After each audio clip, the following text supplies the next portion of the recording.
Unang araw ng ating paglilibang para sa taong 2026 mga bayang classmates. Happy New Year pong muli sa inyong lahat at sa inyong mga pamilya mga bayang classmates. Happy New Year po. Yes, it's unang araw ng paglilibang para sa taong 2026 at sa buwan ng Enero mga bayang classmates. Ano po, ang pakarera po ngayon ay idaraos sa pista o karerahan ng Philippine Jockey Club dyan sa Padre Garcia, Batangas. Ano po, 5 p.m. po. 7 races po tayo mga bayang classmates. Wala pa rin po tayong kopya ng programa mga bayang classmates.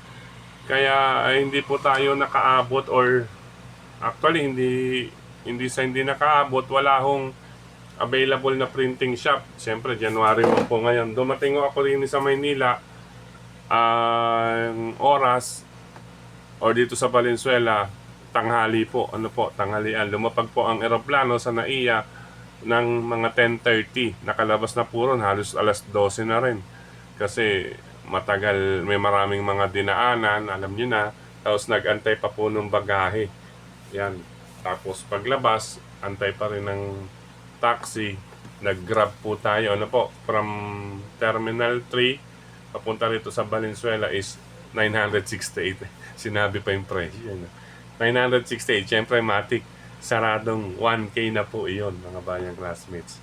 Okay po, anyway, sharing lamang po yan. Balik tayo dito sa bansang Pilipinas. Bukas baka may kopya na tayo pang Sabado, makakapagpaprint tayo. If ever maaga mailabas ang lineup ng Sabado at Linggo, yung kopya ng Sabado baka makahabol pa tayo makapagpaprint mga bayang classmates. Ano po, sensya na po, last day po tayo na walang kopya muna ngayon.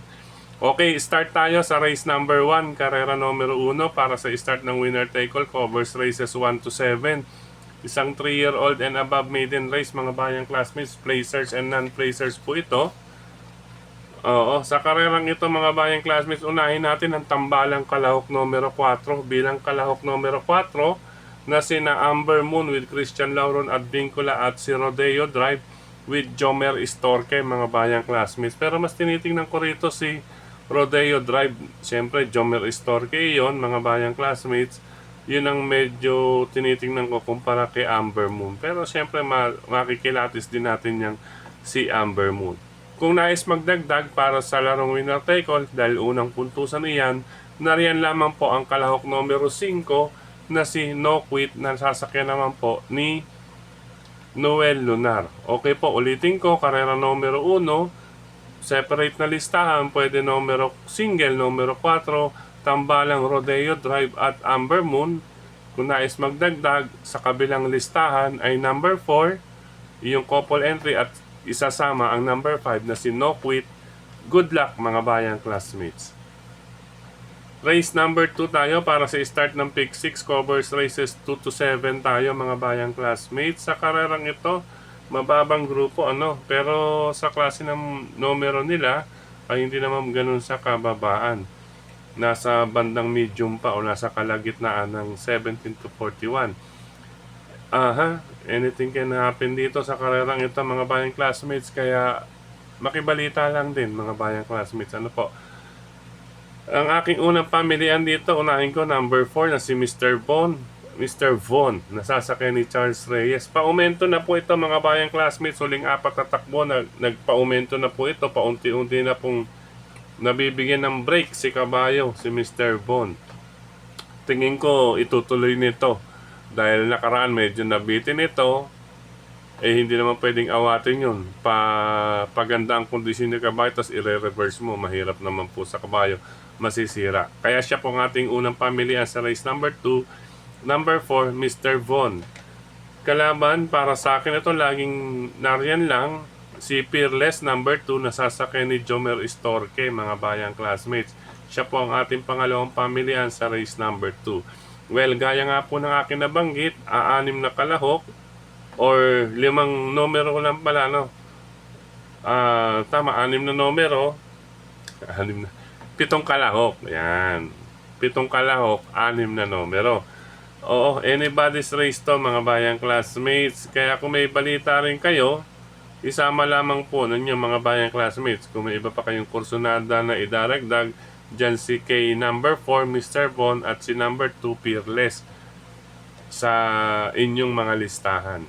Good luck po mga bayang classmates. Karera numero 6, 4 and 2 po ang aking pamilihan. Dumako tayo sa race number 3 para naman sa pick 5 covers races 3 to 7 tayo mga bayang classmates. Sa karerang ito, tingin ko kaya pang umulit or makaisang panalo pa nitong si Galloping Ghost mga bayang classmates. Lalo na kung maaagaw niya kaagad ang harapan papuntang malapit sa tabing balya. Ayan, kapag oras na ito ang mag-dictate malapit sa tabing balya, makakaporma po itong ulit si Galloping Ghost na sasakyan po ni Patty Dilemma.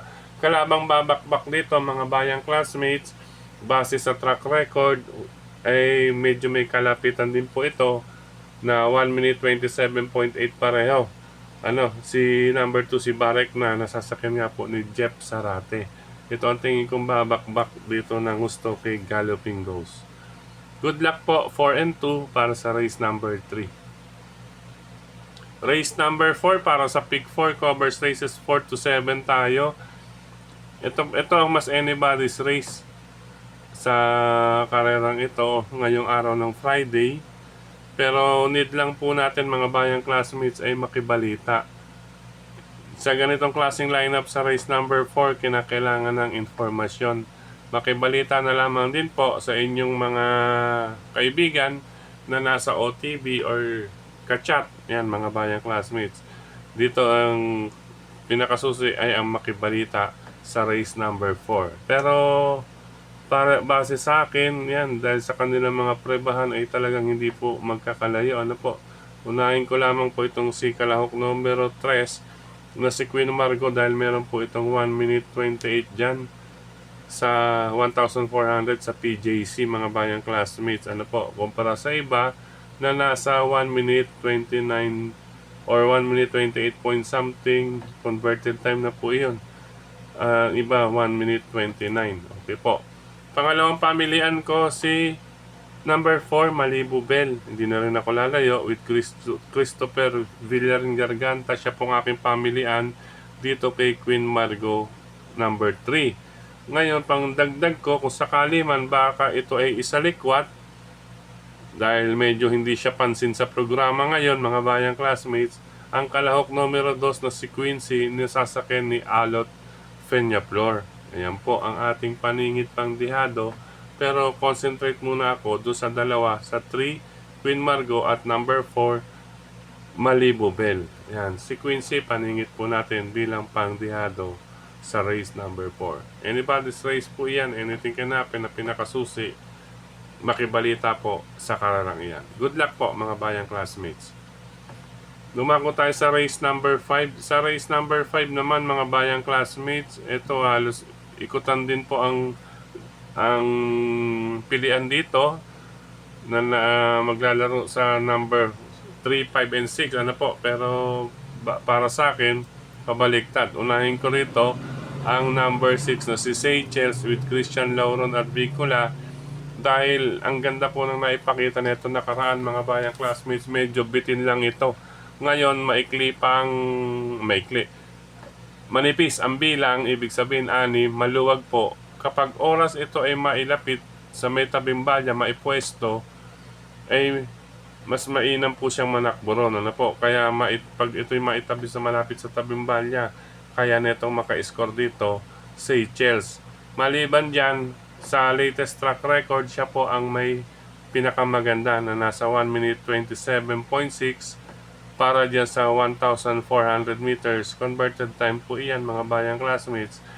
Pangalawang pamilian ko, number 5 na rin, si Amans Aman with Amon Raquel Jr.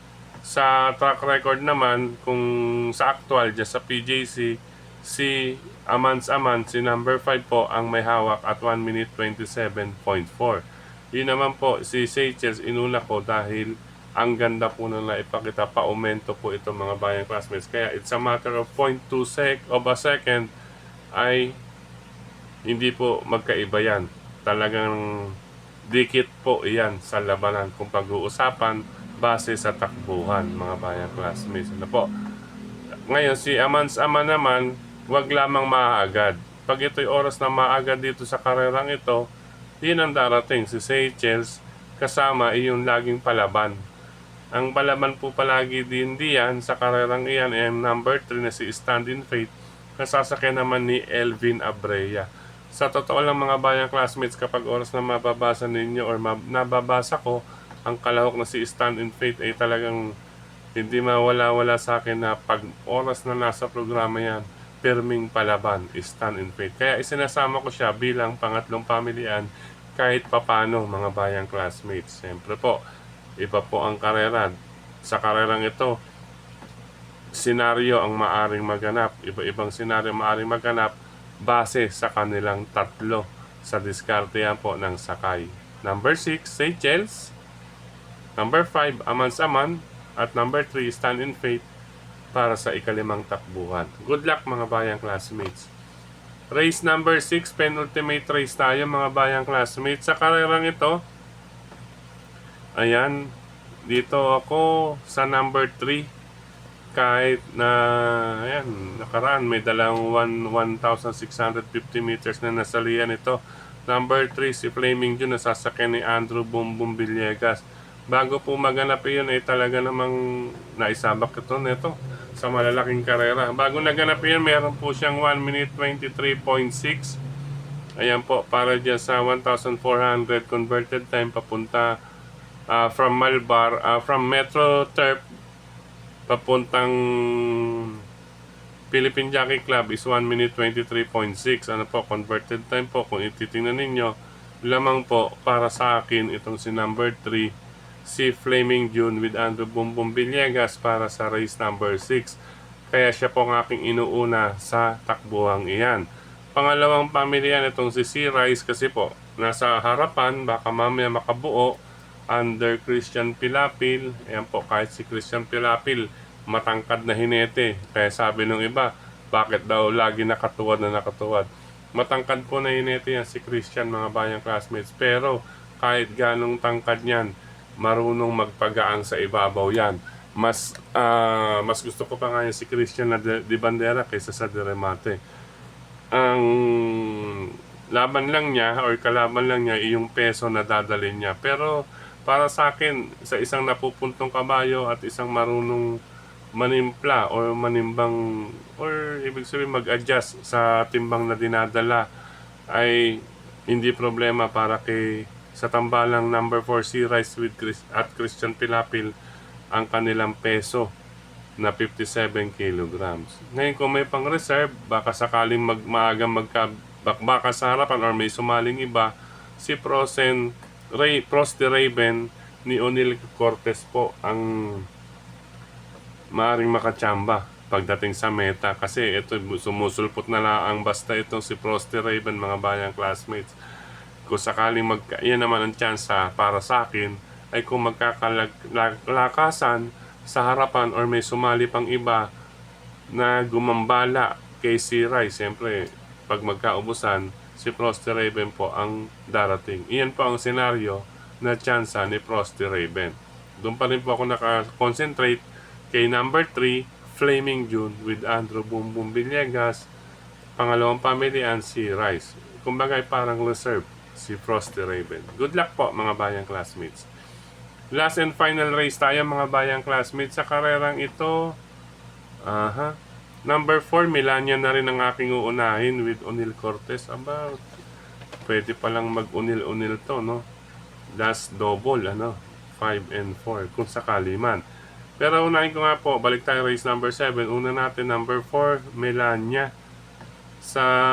Dahil itong si Melania, may converted time po ito na 1 minute 25.8 para sa distansyang 1,400 meters papunta dyan sa pista ng Padre Garcia mula doon sa nagawa niya sa Metro Turf Racetrack.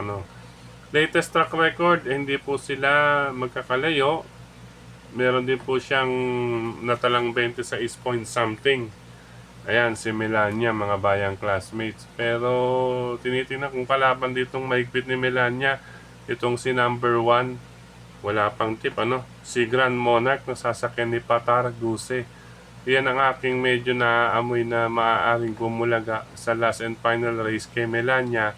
Itong 1A na si Grand Monarch ni Patarguse, mga bayang classmates. Kung babasahin ang huling apat na track record, ay paumento po siya from 1 minute 29.2, 1 minute 27, 1 minute 26.8, at ang pinakahuli 126.6. 1 second po ang diferensya sa latest track record kay Melania. Iyon lang, inuna natin si Melania kasi may converted time siya na 1 minute 25.8 na maaari niyang gawin sa karerang ito. But anyway, 4 in 1, 4 in 1 ano, parang malapit sa tunog ng kape. 4 and 1. Yan. 4 and 1. Okay, number 4, Melania. Number 1, Grand Monarch. Yan, katuwang si River South. Yung River South, di natin masyadong binibigyan ng chance kasi ang ang grupo niya is Group 42. Maaring makababa na ito or pagkakataon na makababa ito sa 17 to 41. Minus 2 po yan, magiging 40. Yan, dun may mga chance na po yan. Simula pagbaba si River South, malaki na po ang chance sa bababaan niyang grupo. Kaya concentrate lang ako dito kay Melania at kay Grand Monarch, mga bayang classmates. Good luck po, mga bayang classmates. Ngayon kung nais magdagdag, mga bayang classmates, sa paratingan, sige lamang po. Ano po, basta po 4 and 1 po, meron po tayo sa listahan. Bueno, sa pagkakataong ito, muli, maraming salamat sa inyong pagtutok, pagtangkilik, pagsubaybay. Higit sa lahat po ang pagtitiwala, mga bayang classmates. Ayan. Paano na ba yun? Gayon din sa suporta sa atin ni Sir Mel Tipache. Yan, nagbibigay sa atin ng impormasyon or giya, kopya para sa ating track records, mga bayang classmates, si Sir Mel Tipache. Ganyan din, maraming salamat kay Tokayong Frederick Cabil sa pagbabahagi naman ng ating giya sa kanyang mga grupo ng karerista sa social media.